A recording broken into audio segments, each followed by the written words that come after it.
ঘটনা সামনে আসবে আর ডেপুটেশন দেওয়া হবে সিসিটিভির জন্য, মানে এই চলবে না, এই চলে যাচ্ছে এবং এইটা একটা সার্কেলের মতো ঘুরে যাচ্ছে, একটা চক্রের মতো ঘুরেই যাচ্ছে। এটার কোনো সঠিক সিদ্ধান্ত, সঠিক কিনারা এখনো পর্যন্ত হচ্ছে না। এটা সব থেকে আশাহত করার মতো বিষয়। সেটা তৃণমূলের ব্যাপার, সেটা আমার ব্যাপার না।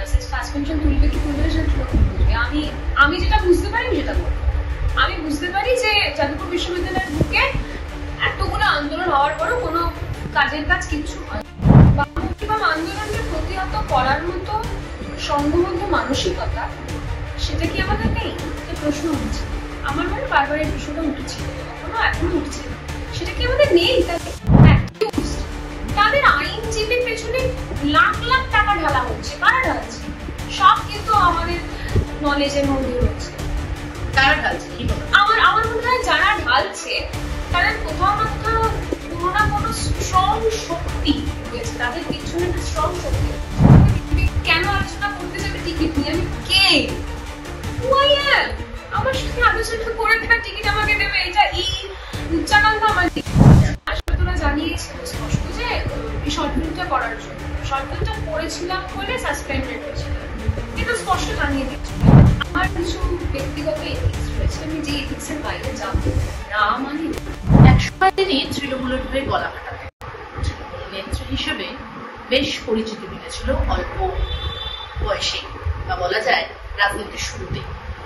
এখন তিনি তৃণমূল থেকে বহিষ্কৃত এবং সমাজের হয়ে কাজ করছেন। তিনি হলেন আর কেউ নয়, রাজন্যা হালদার। বাংলা হাটের মুখোমুখি আজকে রাজন্যাকে অনেক স্বাগত বাংলা হাটে।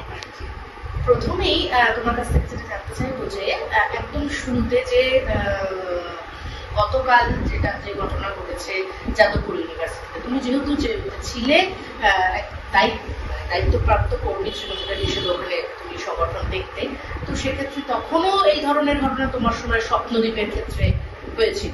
আবারও 2 বছর পর, 2 বছরের মাথায়, বড় বলবো না, আবার এই ধরনের ঘটনা, মানে কি বলবে, বারবার এই ধরনের ঘটনা। এটা তো খুব আকাঙ্ক্ষিত বিষয় না? এরকম ঘটনা কেন ঘটবে, এটা আমার প্রশ্ন। এবার দেখুন কি ঘটেছে, আসলে কি ঘটেছে সেটা তো ময়নাতদন্তের রিপোর্ট আসা অবধি আমাদের মনে অপেক্ষা করতে হবে।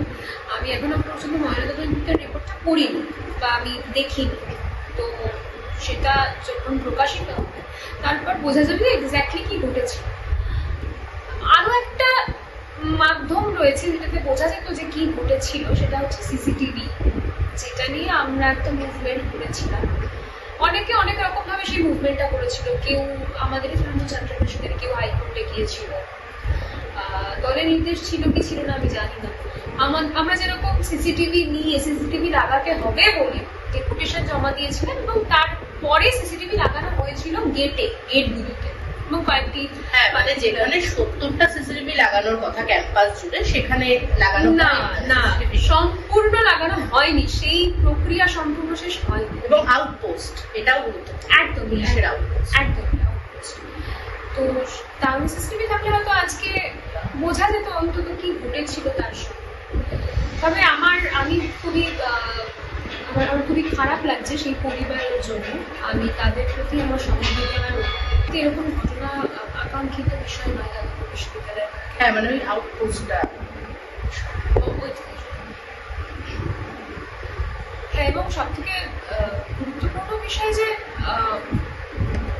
পুলিশের আউটপোস্ট, সিসিটিভি ক্যামেরা, এবং আমরা যেটা এই সাউথ ক্যাপিটাল ল কলেজের ক্ষেত্রে একটা চিঠি ডেপুটেশন সেটা জমা দিয়েছিলাম আমি আর প্রান্তিক, যে মহিলা নিরাপত্তা কর্মী, এগুলোর মধ্যে একটাও কিন্তু যাদবপুর বিশ্ববিদ্যালয়ের এখনো পর্যন্ত ঘটেছে।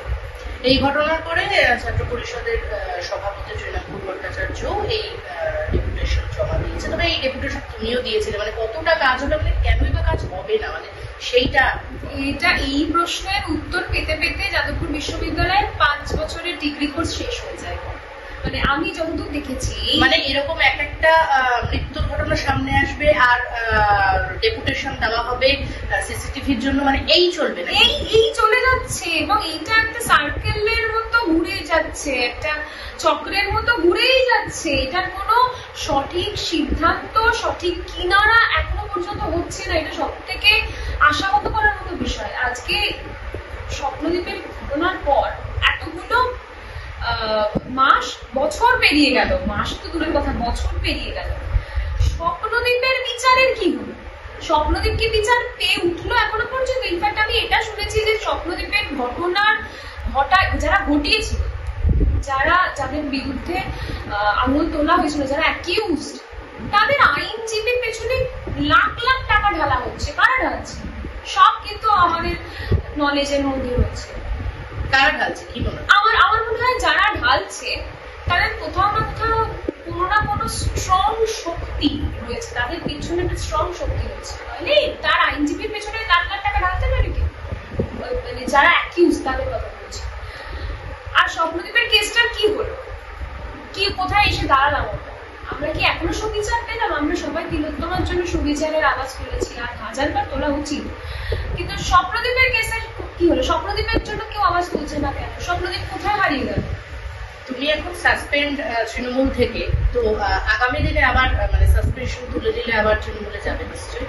এই প্রশ্নটার উত্তর আমি কোথাও দিচ্ছি না। প্রশ্নটা আমি মনে করি এটা তো অনেক পরের প্রশ্ন, যদির কথা নদীতে ফেলি। মানে সাসপেনশন তো উঠবেই একদিন না একদিন, তো তখন নিশ্চয়ই তুমি আবার তৃণমূলেই যাবে, কারণ তুমি যেহেতু এখনো কোথাও যোগ দাওনি বা সেরকম ভাবে কোথাও দাও। সেটা তৃণমূলের ব্যাপার, সেটা আমার ব্যাপার না। সাসপেনশন তুলবে কি তুলবে সেটা তৃণমূল বুঝবে। আমি যেটা বুঝতে পারি সেটা বলবো। আমি বুঝতে পারি যে যাদবপুর বিশ্ববিদ্যালয়ের বুকে এতগুলো আন্দোলন হওয়ার পরও কোনো কাজের কাজ কিচ্ছু হয়নি।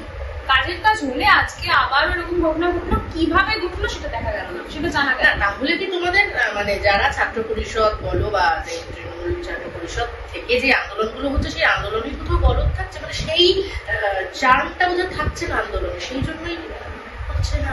দেখো, এইটা ওয়ান অফ দ্য রিজন বলবো না, এটা একটা রিজন বলতে পারি আমি। উপকারণ, কারণের অনেকগুলো ভাগ হয়, একটা ছোট্ট উপকারণ হতে পারে। কারণ আজকে যারা, আমি নিজের চোখে দেখেছি, এই যে বাম মতিবামের তো আতুরঘাট, যাদবপুর বিশ্ববিদ্যালয়ের প্রেসিডেন্সি, একসময় বাম মতিবাম আন্দোলন ওখানে হতো, মানে সংগঠিত হতো।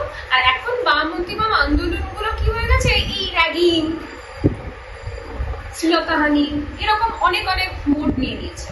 তো এই বাম মতিবামের আন্দোলনকে, এই যে ফেক আন্দোলন, সেই আন্দোলন মানে যখন তুমিও আন্দোলন করেছিলে বা এখন শ্রীরামপুররা যে আন্দোলন, তুমি শাসক দলে থেকে আন্দোলনটা করছো, তাহলে সেটা করা যাচ্ছে না কেন?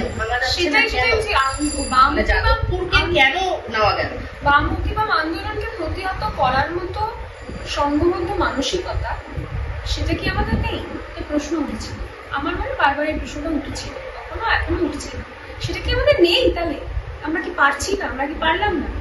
তাও তো বলবো যে সিসিটিভি বসানো গিয়েছে, তাও 70টার জায়গায় 7টা সিসিটিভি বসেছে, তাও তো বসেছে। আমার বক্তব্য এটা ছিল। তার পরবর্তী ক্ষেত্রে আমাকে দায়িত্ব থেকে সরিয়ে দেওয়া হয়, এবং আমাকে যেই দায়িত্ব থেকে ডাকাডাকি, মানে এক রাতের মধ্যে সরিয়ে দেওয়া হয়। আমার সাসপেনশনের পর এক রাতের মধ্যে যখন আমি দায়িত্ব থেকে সরে যাই, তারপর তো আর কোনো আমি দেখিনি যে সেরকম কোনো উদ্যোগ ঘটেছে বা কোনো পরিবর্তন এসেছে। তবে আমি আশা দলে থেকে দলের বিরুদ্ধে কথা বললে কেন? তাহলে তো সাসপেন্ড হতে না। না, সাসপেনশন তো আমি দলের থেকে দলের বিরুদ্ধে কথা বলার জন্য হয়নি, শর্ট ফিল্ম বানানোর জন্য হয়েছে। হ্যাঁ, মানে সেটাই তো, মানে ওটা তো মানে বিরুদ্ধই হলো। না, বিরুদ্ধ নয় তো। শর্ট ফিল্মে কি ছিল সেটা তো দল জানতো না, তার আগে সাসপেন্ড করেছে আমাকে। দলের তো জানারই কথা না শর্ট ফিল্মে কি ছিল, কারণ দল তো আমাকে জানতে চায়নি। দল জানতে চাইলে দল বুঝতে পারতো সেটাতে কি রয়েছে শর্ট ফিল্মে। দল না জেনেই আগে থেকে আমাকে সাসপেন্ড করে দিয়েছে, কিন্তু আমার ব্যর্থতা নয়। হ্যাঁ, তো তুমি কাউকে জানাও এই যে এটা এরকম মানে কেন হলো, জানতে চাওনি বা তোমার দিক থেকে কোনো রকম মানে ছিল কোনটা যে কেন তোমাকে সাসপেন্ড করা হলো বা জানানো হোক? সেটা তোরা জানিয়েছিল স্পষ্ট যে এই শর্ট ফিল্মটা করার জন্য, শর্ট ফিল্মটা করেছিলাম বলে সাসপেন্ডেড হয়েছিল, এটা স্পষ্ট জানিয়ে দিয়েছিল। এটা নাথিং নিউ। মানে রক্তবীজ 2-তে ভিসা ছাড়া আমার বাসায় ঘুরতে এসো না, SIR থাকতে পারে, কিন্তু আমার শর্ট ফিল্ম হতে পারে না। এটা তো স্বাভাবিক। এইটা যদি এখনো আমাকে এই সময় দাঁড়িয়ে এই প্রশ্নের উত্তর দিতে হয়, সেটা বড় অস্বাভাবিক হবে। খুব স্বাভাবিক, সবাই এটা বুঝতে পেরে গেছে, জলের মতো সহজ। আচ্ছা, যেটা এক সময় লোকসভা ভোটের আগে খুব মানে এটা নিয়ে চালু হয়েছিল কথা, যে তুমি বিজেপিতে যাচ্ছ না, টিকিট পাচ্ছ। তো যাই হোক, সেটা আমরা দেখলাম যে এরকম কিছু ঘটলো না। তো আগামীতে আবারও মানে বিধানসভা নির্বাচন আছে, যেটা নিয়ে একদম সব পক্ষই ছাপাচ্ছে। তো আমরা কি বিজেপির টিকিটে তোমাকে ময়দানে দেখতে পাবো? মানে এই প্রশ্নগুলো আমার মনে হয় যে যারা মানে বলে এই রকটা, তাদেরকে গিয়ে জিজ্ঞাসা করো, কারণ তাদের কাছে সব খবর থাকে। তারা আমার ব্যাপারে সব জানে, সব, ইচ অ্যান্ড এভরিথিং। আমার কোথায় বাংলো আছে, আমার বাবার কটা বাড়ি আছে থেকে শুরু করে সব। ফেসবুকে তারা বলেও ছিল প্রকাশ্যে, এবং তারাই বলে দিচ্ছে আমি নতুন দল খুলবো। একাংশ বলছে আমি বিজেপিতে যাবো, আমি টিকিট পেয়ে গেছি ইতিমধ্যে, আমাকে বিজেপির টিকিট, পেট্রোল পাম্প, টাকা। কথা যে হয়েছিল এটা তো তোমার ফিয়ান্সে প্রান্তিক চক্রবর্তী, সে তো প্রকাশ্যে স্বীকার করছে যে তোমার সাথে কথা হয়েছিল। লোকসভায় আমার সঙ্গে বিজেপি আলোচনা করেছে, লোকসভার সময় আলোচনা করেছে, মানে কথা হয়েছিল আমার সঙ্গে। বিজেপি কেন আলোচনা করতে যাবে টিকিট নিয়ে? আমি কে? আমার সাথে আলোচনা করে দেবে, টিকিট আমাকে দেবে, এটা এই উচ্চাকাঙ্ক্ষা আমার নেই। কথা হয়েছিল, সেটা আলোচনা নয়, সেটা এক ধরনের প্রস্তাবের মতো একটা পরিস্থিতি তৈরি হয়েছিল, যেটা সত্যি হয়েছিল প্রস্তাবের মতো পরিস্থিতি, আলোচনা কিন্তু। এবং যেটা আমি বলেছিলাম যে সেই পরিস্থিতিতে কি কি বলা হয়েছিল, সেটা আমি আর রিপিট করছি না, কারণ সেটা আমি লোকসভার সময় বলে ক্লিয়ার করে দিয়েছি। হ্যাঁ, মানে আবার কি এখন নতুন করে বিধানসভায় কি তোমাকে বিজেপির টিকিট আমরা ময়দানে দেখতে পাবো? আপাতত তো নয়, এবং আশা রাখছি আগামী দিন সেটা যা আছে কপালে দেখা যাবে। সকালে কপালে যা আছে তার উপর নির্ভর করছে। মানে এরকম যদি সুযোগ আসে তাহলে তুমি নামছো ময়দানে? সেটা তো এখন এই মুহূর্তে দাঁড়িয়ে বলাটা খুব ডিফিকাল্ট না, যে আমি কালকে কি করবো। আমি কাল কি করবো সেটা তো শুধু আমি জানবো, আর আমার বিধাতা জানবে, বাকি তো কেউ জানতে পারে বলে আমার মনে হয় না। তাই তিনি জানুক আর আমি জানি, দেখা যাক বাকিটা কি। বা ধরো বিজেপি সাথে কিছু করবে না, ঠিক আছে, ওটা আলাদা বিষয়, কিন্তু অভিষেক বন্দ্যোপাধ্যায় তৃণমূল কংগ্রেসের যিনি সেক্রেটারি কামাল, তিনি তো সবসময় তোমাদের মতো যারা ইয়াং জেনারেশনকে তুলে আনতে আগ্রহী, তিনি নিজেও ইয়াং জেনারেশনকে তুলে আনছে। তো সেক্ষেত্রে তিনি যদি আবার তোমাকে প্রস্তাব দেন যে হচ্ছে বিধানসভা ভোটে প্রচার করতে হবে, প্রচারে ময়দানে নামতে হবে, তো সেক্ষেত্রে তুমি কি করবে? কি উত্তর? আমার কিছু এথিক্স রয়েছে, আমি শুধু এইটুকুই বলবো বাংলা হাটের। আমার কিছু ব্যক্তিগত এথিক্স রয়েছে, আমি যে এথিক্সের বাইরে যাবো না, মানে না। আমি এমনি তো এই বিগত কয়েক মাসে এমনি কিছু আন্দোলন বা এমনি কোনো বক্তব্য তুলে ধরে না, আমি কিছু সাফার করেছি, তাই আমি বলেছি। আর এই আমি একা নই, আরো অনেকে, সেটা তোমরাও নিশ্চয়ই দেখেছো, সবাই জেনেছে। তো সেই এথিক্সটার জায়গাটা আমি বজায় রাখবো, এবং সেই এথিক্স সংক্রান্ত বিষয়ে যে এথিক্স গুলো তৈরি হয়েছে, এই মুভমেন্ট সংক্রান্ত বিষয়, দাদাতন্ত্র সংক্রান্ত বিষয়, সেইগুলো যতদিন না ক্লিয়ার হচ্ছে ততদিন পর্যন্ত না, মানে না। আরো ভালো ভালো খবর দেখতে সাবস্ক্রাইব করুন বাংলা হান্টের ইউটিউব চ্যানেল। বাংলা হান্টের আরো খবর দেখতে নজর রাখুন। বাংলা খবর মানেই বাংলা হান্ট।